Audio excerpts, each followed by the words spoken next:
Now, it's been a little while and I'm trying to shake the rust off, but this is going to be the most Canadian FX6 rig build I've had on this channel. Now, I did say in a video like 3 years ago that that was going to be my last rig build, but guess what? I'm a liar. So in today's video, we are going to talk about a rig that I use in a documentary shoot in Quebec shooting some hockey. Now, the reason why this is going to be a very Canadian rig build video is because SHAPE was gracious enough to actually let us borrow some of their shoulder rig kit in order for it to make it easier for me to actually operate all day and not break my back. But we'll get there.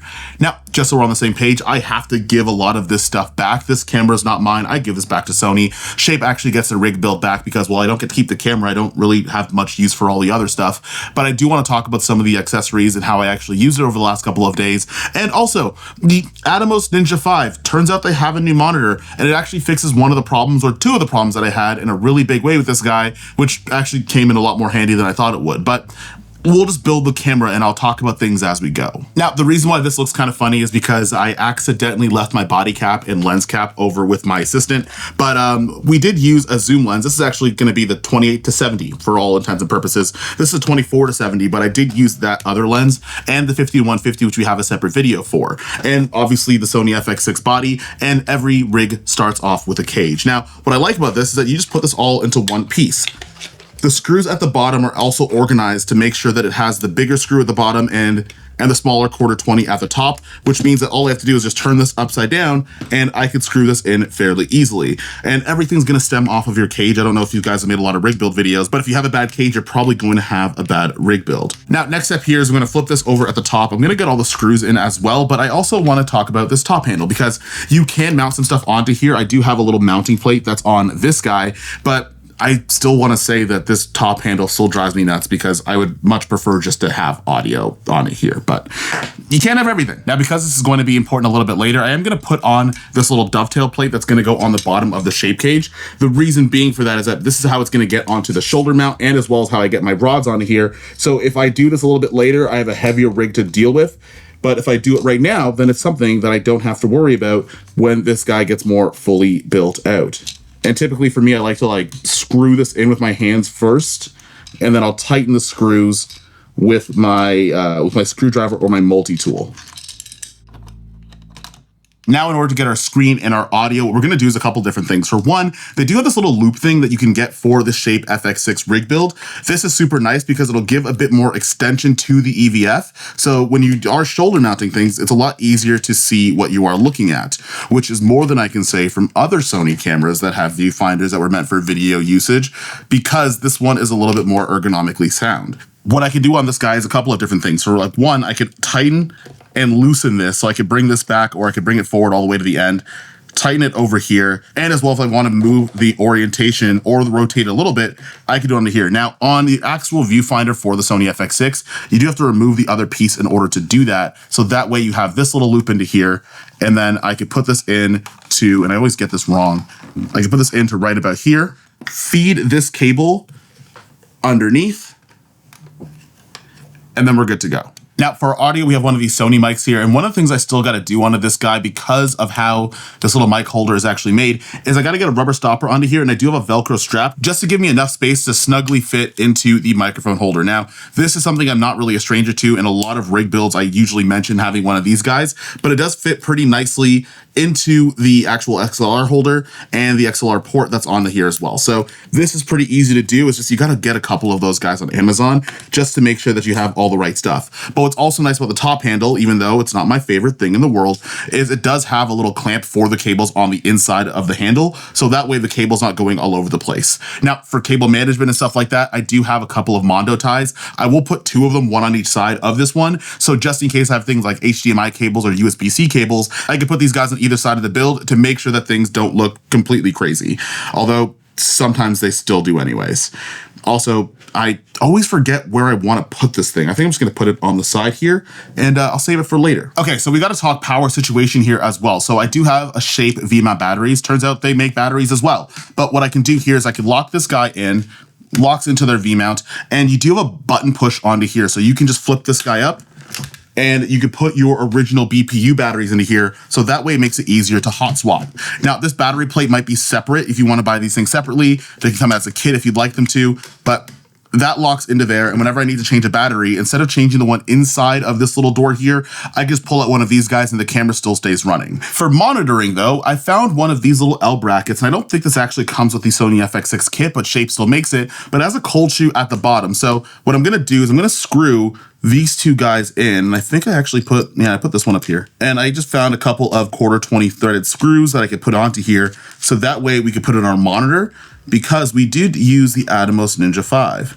Now, this is kind of a more custom solution, so this isn't completely flush, but it is pretty sturdy in there. I'm just gonna make sure that my screws are nice and tight. And then I have a little cold shoe monitoring mount, which you could also get at Shape.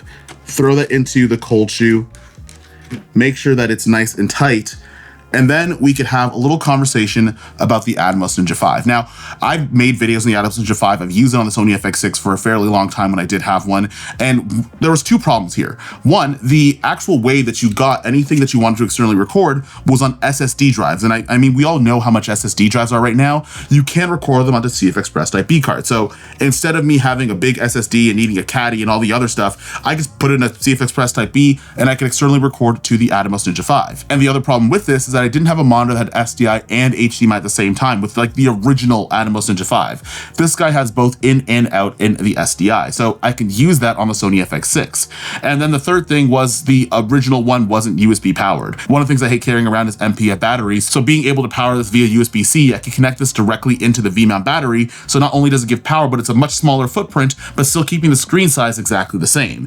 I did use this quite a bit while we were shooting that documentary. We actually did record ProRes to the CF Express Type B cards, just in case we actually ran out of space or we needed a backup for certain things. Now, the only thing that I have a little bit of a problem with, and I think it's more user error than anything else, is that I couldn't get the ProRes to externally record while I press record once. So I'd have to press record on this little handle over here, and then I'd have to press record on the screen itself in order to make sure that both were doing them at the same time. If you guys know how to get that to work, I tried it on the HDMI settings. It didn't work the way that I wanted it to, but leave a comment down below. It might just be something I screwed up. And then obviously we're gonna use our 15mm rods here as well, just in case we have lens supports or anything else like follow focuses. For the most part, we used autofocus lenses, so these weren't as necessary for the kit, but I brought them anyways just in case we changed our mind. And it also has a little tightening knob at the bottom over here instead of being on the side, which just makes it a little bit easier to make sure that these are on, especially when I do this backwards. Now, the thing that makes the Shape cage unique and complete is going to be the shoulder mounted kit. Now, what's cool about this is that everything's a push button situation. So if I want to move that guy, I just push the little red buttons that are onto here. If I want to put this into